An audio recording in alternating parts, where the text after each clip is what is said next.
Hello दोस्तों, कैसे हैं आप सभी। उम्मीद करती हूँ आप सभी भी बहुत अच्छे होंगे।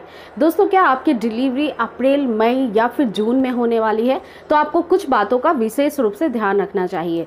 आप चाहती हैं कि आपकी नॉर्मल डिलीवरी ही हो तो ये वीडियो आपके लिए बहुत हेल्पफुल होने वाली है, क्योंकि फ्रेंड्स अक्सर महिलाओं की ये कंप्लेंट होती है कि लास्ट टाइम में मुझे सिजेरियन डिलीवरी का बोल दिया गया है और अब मेरी नॉर्मल डिलीवरी कैसे होगी। और अगर आपकी डिलीवरी में काफ़ी कम वक्त बचा हुआ है, यानी अब आपकी डिलीवरी होने ही वाली है, तो आपको आज की वीडियो में बहुत हेल्पफुल टिप्स देने वाली हूं जो बहुत इंपॉर्टेंट है। आपको 9वें महीने में या 8वें महीने से ही ध्यान रखनी चाहिए। इन बातों का ध्यान रखने से, सावधानियां बरतने से आपकी डिलीवरी नॉर्मल होगी। तो चलिए आइए जानते हैं वो कौन कौन सी चीज़ें हैं जिनको आपको ध्यान से समझना चाहिए। सबसे पहली बात फ्रेंड्स कि अगर चैनल पर पहली बार आए हैं तो मेक श्योर आप चैनल को जरूर सब्सक्राइब कर लें, क्योंकि ऐसे ही हेल्पफुल वीडियो प्रेगनेंसी से रिलेटेड प्रतिदिन आपको इस चैनल पर मिलते रहेंगे।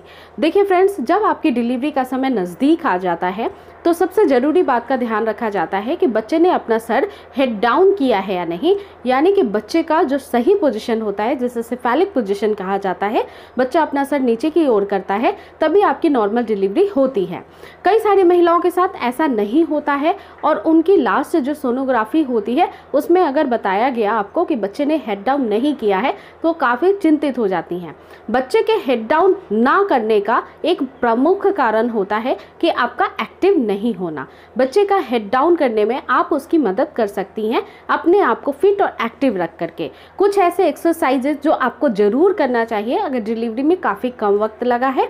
आपको नीचे बैठ करके पोछा जरूर लगाना चाहिए। अगर आपकी प्रेगनेंसी हेल्दी है, आपकी प्रेगनेंसी में कोई रिस्क नहीं है, सारे रिपोर्ट्स अच्छे आते हैं, तो आपको पोछा लगाने में भी दिक्कत और परेशानी नहीं होनी चाहिए। कम से कम जितना हो सके उतना प्रतिदिन आप पोछा जरूर लगाएं। इसके अलावा कुछ एक्सरसाइजेस भी होते हैं जो प्रेग्नेंट महिला को सजेस्ट किए जाते हैं डॉक्टर की तरफ से। अगर आपकी हेल्दी प्रेगनेंसी है तो उन एक्सरसाइजेस को भी आप प्रतिदिन 5 से 10 मिनट कर सकती हैं, जिसमें सबसे पहला एक्सरसाइज होता है स्क्वाट एक्सरसाइज। आपको इसमें घुटनों के बल बैठना होता है, जैसे पोछा लगाती है, और फिर उठना होता है। ये काम 5 से 10 मिनट तक आपको करना चाहिए। दूसरा एक्सरसाइज है बटरफ्लाई एक्सरसाइज, जिसमें दोनों ही घुटनों कर नीचे बैठ करके घुटनों को ऊपर उठाना और बैठाना होता है, जैसा कि आप यहाँ पिक में देख सकते हैं। इसके अलावा फ्रेंड्स, घर के वो सारे ही काम आप कर सकती हैं। अगर आपकी हेल्दी प्रेगनेंसी है तो एक्टिव रहें, अच्छे से वॉक करें, सीढ़ियों को चढ़े और उतरे, जितना ज़्यादा हो सके वॉकिंग पे ध्यान दें। इससे आपके बच्चे का हेड डाउन होने में उसको बहुत हेल्प मिलेगी। तो सबसे पहले तो इस बात का आपको विशेष ध्यान रखना है। इसके अलावा फ्रेंड्स, दूसरी बात का ध्यान रखना है कि प्रेगनेंसी के दौरान लास्ट के कुछ महीनों में आपको कब्ज की प्रॉब्लम नहीं होनी चाहिए। इसलिए इस महीने में जितना हो सके फल, फ्रूट, साग सब्जियां लेना आपके लिए बहुत ज़रूरी है, जिसमें फाइबर बहुत अधिक होता है और जिसकी वजह से आपको किसी भी प्रकार के पेट संबंधित समस्याएं नहीं होती है, कॉन्स्टिपेशन नहीं होता है और आपके पेट बिल्कुल ही अच्छे से स्वस्थ और बहुत अच्छे से रिस्पॉन्ड करती है। अगर आपके शरीर के अंदर कॉन्स्टिपेशन होगा, कब्ज की प्रॉब्लम होगी, तो कई बार नॉर्मल डिलीवरी में दिक्कतें आ सकती है। इसीलिए आप ज़्यादा से ज़्यादा फाइबर युक्त भोजन लें, आपके लिए वो बहुत बेस्ट होगा। कोई भी चिकनाई वाला खाना बाहर का ना खाएं, बहुत ज़्यादा जंक फूड ना लें और चाइनीज़ फूड से आप बिल्कुल ही अवॉइड करिए, तौबा कर लीजिए। अब देखिए, इसके अलावा तीसरी बात का ध्यान रखना है, बच्चा जिस पानी की थैली में होता है उस पानी की थैली में पानी की कमी नहीं होनी चाहिए, जिसको एमनियोटिक फ्लूइड कहा जाता है। ये पानी की कमी आपके पानी कम पीने की वजह से भी हो सकती है। एक गर्भवती महिला को 3 से 4 लीटर पानी एक दिन में पीना चाहिए।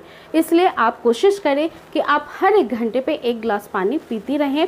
इससे आप 3 से 4 लीटर पानी आराम से पी लेंगी और आपको पता भी नहीं चलेगा। पानी की कमी नहीं होने देनी है और पानी अगर अच्छे से पिएंगे तो बॉडी डिहाइड्रेट भी नहीं होगी और डिलीवरी के समय इससे बहुत फ़ायदा आपको मिलने वाला है।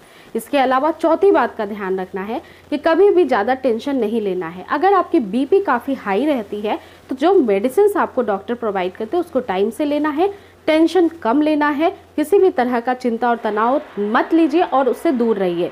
जो बातें आपको परेशान करती हैं वैसी बातों को आपको नहीं सोचना चाहिए। आखिरी के महीनों में तनाव से बिल्कुल ही दूर रहना चाहिए। इसके अलावा आपको 5वीं बात का ध्यान रखना है कि फ्रेंड्स, प्रेगनेंसी के दौरान जो सप्लीमेंट्स आपको दिए जाते हैं, जैसे कि आयरन की टैबलेट दी जाती है, विटामिन की टैबलेट दी जाती है, प्रोटीन कैल्शियम की भी टैबलेट दी जाती हैं, बिस्किट्स दिए जाते हैं या फिर पाउडर के फॉर्म में दिया जाता है, तो उसको टाइम से ज़रूर लेना है, क्योंकि ये न्यूट्रिशन जो है अगर आप डेली जो खाना पीना खा रही हैं उससे नहीं मिल पाता है, जिसकी वजह से सप्लीमेंट्स दिए जाते हैं।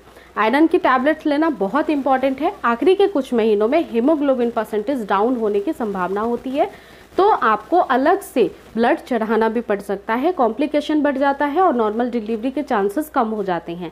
इसीलिए फ्रेंड्स, अपने शरीर के अंदर आपको आयरन अच्छे से लेना है, जिसके पूर्ति के लिए आप चाहें तो फल फ्रूट का भी इस्तेमाल कर सकती हैं, सब्जियों को खा सकती हैं जिसमें नेचुरल आयरन बहुत अधिक होता है। जैसे हरे साग पत्तेदार सब्जियां जो होती हैं, हरे पत्तेदार सब्जियां, वो ज़रूर खाइए। इसके अलावा फ्रेंड्स, जितने भी फल फ्रूट लाल रंग के होते हैं, जैसे कि एप्पल हो गया, इसके अलावा आप अनार खा सकती हैं, इसके अलावा चुकंदर का सेवन कर सकती हैं, गाजर का सेवन कर सकती हैं, टमाटर का सेवन कर सकती हैं। वो अच्छे से करना आपके लिए बहुत ज़रूरी है, जिससे आपके शरीर में पर्याप्त मात्रा में खून बनेगा और आयरन की कमी कभी भी नहीं होगी, हीमोग्लोबिन परसेंटेज डाउन नहीं होगा।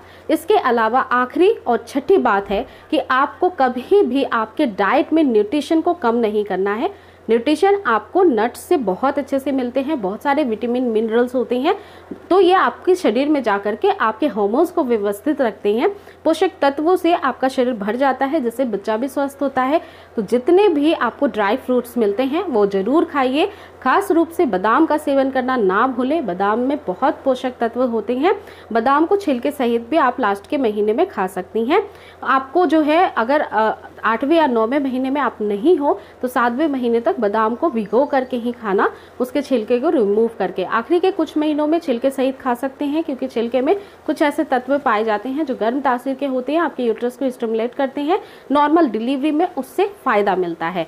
तो आई रियली होप कि फ्रेंड्स, छोटी सी वीडियो से आपको बहुत ज़्यादा हेल्प मिली होगी। अगर आपकी डिलीवरी बहुत नज़दीक है तो इन चीज़ों को ठीक कर लीजिए, और जिससे आपकी डिलीवरी बिल्कुल ही कॉम्प्लिकेशन फ्री हो जाएगी और हेल्दी डिलीवरी होगी।